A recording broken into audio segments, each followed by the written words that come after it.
1, 2, 3, 4, 5, 6. 1, 2, 3, 4, 5, 6. It is time.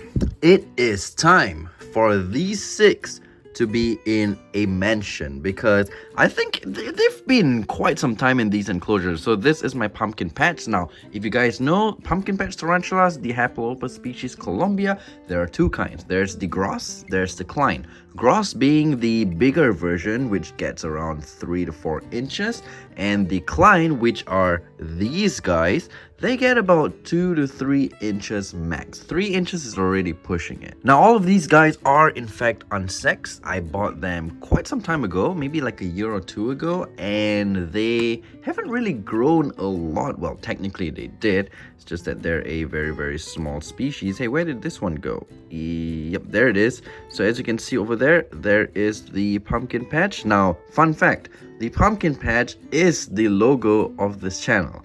Now, small little story. So how did I get to that logo on my channel? Now, all my videos I film using my mobile phone. So currently I'm on the iPhone 13, not 12, 13 mini, and the pumpkin patch logo that you see on the channel, that is actually our Haplopus species Colombia gross, which is the bigger one. But I took that picture when it was around this size. It crawled onto my leg, my knee, and I took that photo with my iPhone 5 because when I started this channel back then, I was filming with my iPhone 5. So I think that picture quality was pretty good for an iPhone 5. So that is why I decided to use that as the profile photo. So yeah, without any further ado, let us rehouse these guys into these containers. So it's quite big. I would say it is about 5 to 6 times the size. And technically this could be their permanent enclosure, but it will not be because the substrate does not go very deep. But it is in fact around the same height as, oh, he's already eager to come out. Look at that. Look at that. Oh my god, is that not freaking adorable or what? But yeah, anyways, I've got some water over here to dampen the substrate just a tad bit more because these guys do appreciate a little bit of moisture from time to time. I also went out and got some leaf litter so that can act like a hiding spot. They can dig under and just have some fun. Look at this. This is a little twig that I can snap and use for 2 enclosures, and just put it like that. Just make the enclosure look nicer with a little bit more character. We've got some bark that we can put around. You see, perfect height right there. Well, mainly it's for the character of the enclosure, because if you just put cocoa fiber, which is the substrate, it's not gonna make the enclosure look nice now, is it? And also, these things will allow the tarantula to have like an anchor point. That way they can start their web somewhere and build a web around. So this is what the first enclosure looks like. I think it looks pretty darn good. At the back here, you can see the tarantula will be able to go in over there. This is the second one. They all look kind of similar. Yeah, there's a height over there. Now the downside of this, look at this, there's a little cave down there. But the downside of these enclosures is that, well, the tarantula would probably go missing and we're not going to be seeing them very often, and that's the downside for us, but it is a plus side for the tarantula. Look at that deep burrow for it to hide.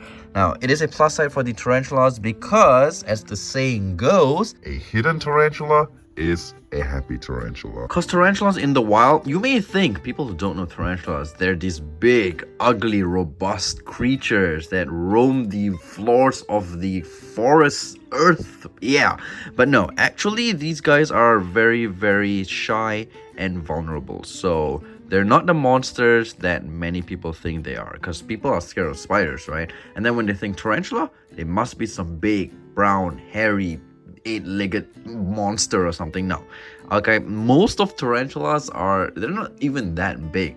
So yeah, this is a small species, also categorized as a dwarf species. So they are very vulnerable to a lot of things. Actually, I would say everything eats them. So yeah, except me.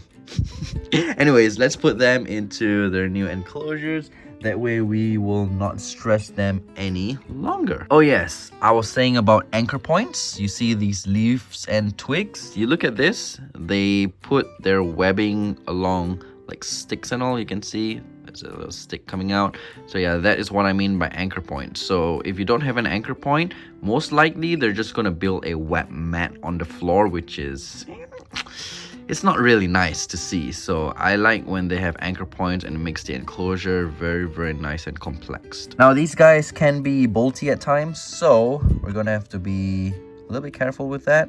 How do I? Ooh, it actually, okay, it stands like that. So now I can just maybe, hopefully, I can push this very, very plump abdomen. Look at that. Look at that. So plump, so cute. Come on, let's go. You already wanted to come out just now, right? Now it's time for you to officially come out. Not this way, not this way. Look at how freaking cute the butt. That's why they call them the pumpkin patch. Now they don't really look like pumpkins, but pumpkin patch. Ah, look at that.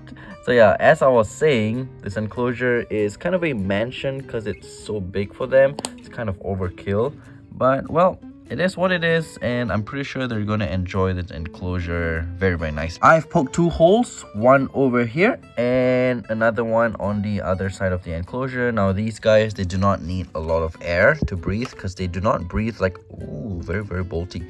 They do not breathe like us humans. They actually, yeah, they don't need a lot of air. So nope, you're not going to come up. You are, look at that. He is very, very curious, and I mean, hopefully it's a girl. I'm not sure. But yeah, let's close it, and that is the beautiful enclosure for the pumpkin patch. So yeah, let's move on to the second one. I'm not sure if I actually did this unboxing video of me unboxing 6 of these pumpkin patches. Back then, they were like freaking tiny, man. Because these guys, being dwarfs, when they're born, they are absolutely freaking tiny. The tiniest things you will ever see. So yeah, if I did upload that video, or if I did film it, then yeah, you can see the different size now. They're very, very nice and big. So let us get this one into its enclosure. Okay, hopefully my phone is focused. So I feed them roaches or mealworms or chopped very, very small super worms. So yeah, I'm using a twig. Not even a twig. Oh, it's hungry. Look at that. It's hungry. It wants to eat the twig. But yeah, I am actually, you know what? I could put this in here and just let them come out, right? Yes, I think that would be good. Man, this guy's hungry. I think we're gonna feed. Ooh, I'm gonna be feeding them later. Despite it being so plump, the abdomen, man, they are so freaking hungry. That's why I like the species. Being small, they show big attitude. That's one good thing about small tarantulas. They're small, but their attitudes are big.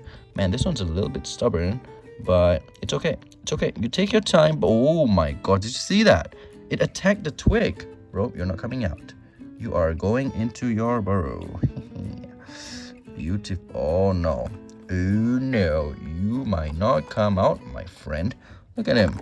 There you go. And if you're wondering why I poked the holes at the sides and not the top, well, for one, moisture goes upwards when they evaporate, right? So if you poke the holes on the top, water is going to evaporate quicker and your enclosure is going to dry much quicker, which is not ideal. You want the enclosure to stay somewhat damp, so sides will be better, side holes, because evaporation will occur much slower. The moisture will escape this enclosure much slower from the sides. And also, I usually stack these enclosures up, something like that. So even if I stack it, they still have air to breathe. If you poke on the top, then how do you even expect the tarantula to breathe, right? Yeah, exactly. Okay, I think I'll stop rambling now and continue because we're not even halfway. This is the third one. Oop, there we go. Same method, I will put it inside like this. That way it'll not bolt out. Well, I mean bolt out of the... Oh, okay. No, go down, buddy. Go down.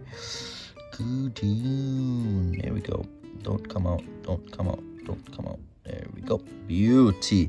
Look at that. Absolutely gorgeous, man. Very, very nice. I love pumpkin patch. Sorry, guys. I'm just a little bit excited to put them into bigger enclosures because I've been wanting to do that for so long and I've been procrastinating. I've had them in these tiny enclosures. I think these are 1 ounce deli cups. I've had them in here ever since I got them. So this is actually, in fact, their first rehouse after the unboxing. So second housing, first rehouse. Make sense? Yes, good. Oh man, this guy is even more stubborn. The downside about like these small tarantula species are it is a real pain to like sex them, like, determine their gender. It's so pain because I mean not physically pain, but it is painful because more like annoying because they're so small. You're unable to actually see. Oh, this one's very bolty. You're unable to actually, not unable, but very, very difficult to actually see the flap. If you guys know what I'm talking about, then you know. If you don't, then go check out how to sex tarantulas. I've done several videos on that. Here is number 5. Number 5. So, oh, whoops. Oh my gosh. Come on out. Come on out. Come on out. You know, when you want them to come out, they don't come out. When you don't want them to come out, they'll be bolting on you. Especially when I feed them, when I water them, they just bolt out of the enclosures like that. And get down, man. Sorry, my phone isn't focused. Like I said, I film all of my videos on phones because I am very, very bad with tech. So I don't know how to work a camera. So yeah, I'm in my comfort zone, so I'll just continue filming with a phone. And also, phones, especially mine, which is the 13 mini, is small. And my hands are small. It's easier for me to maneuver and do videos for you guys. I mean, it is not as clear as a camera, obviously. But then again, man, this is YouTube. YouTube, from what I know, from what I have seen, when I first started watching YouTube, videos were never really high quality. It's more like the fun of it, and it's more like people just sharing what they do. And I feel like those really high quality videos are kind of, I don't know, overrated or something. And no offense to those who do high quality videos, it's nice to watch, all the footage and all, very, very clear. But I mean, to me, I like simplicity and like, oh, where did it go? Okay, there it goes. I like simplicity, and to me, if you want to watch like high quality videos, just go watch Netflix or something, right? I think YouTube is more like a hobby thing, and I think it better describes my hobby when I do it freely with my phone, and yeah, like how YouTube used to be. Sorry, I'm just making myself feel better because I don't know how to use a camera. Alright guys, so anyways, that is pretty much it. That is the rehouse of our Hapalopus species Columbia Klein, also known as the pumpkin patch tarantula, aka the profile picture of this channel, the display photo, whatever you want to call it. Okay, anyways guys, I'll see you in the next video. Oh yeah, since we're still here, I'll give you a quick update on Stella. You guys remember Stella? Yes, she's still alive. Yes, it's just that I never show her. She's grown quite a bit, as you can see. A little bit bigger, well, actually much bigger. I really hope that she's actually a female, but fingers crossed. I don't know. A Phonopelma criniforum. Now this one I didn't put any leaf litter, I just put pure coconut fiber, but it's okay. These guys got leaf litter because also, as you can see, these Phonopelmas, they don't really web. They don't web as much as many tarantula species. See a little web over there, but yeah, that's basically it. They don't really web unless they want to molt. Then they'll lay a web mat and just lay on it. But if it's like this, they just pretty much move the substrate around. As you can see, she moved all the substrate to the middle. That way she has like a valley at the sides. I don't know what she wants to do, but yeah. Anyways guys, that'll be it for today's video. Hope you enjoyed, and leave this video a thumbs up if you did, thumbs it down if you didn't. Don't do nothing, either up, down, I don't know, do anything you want.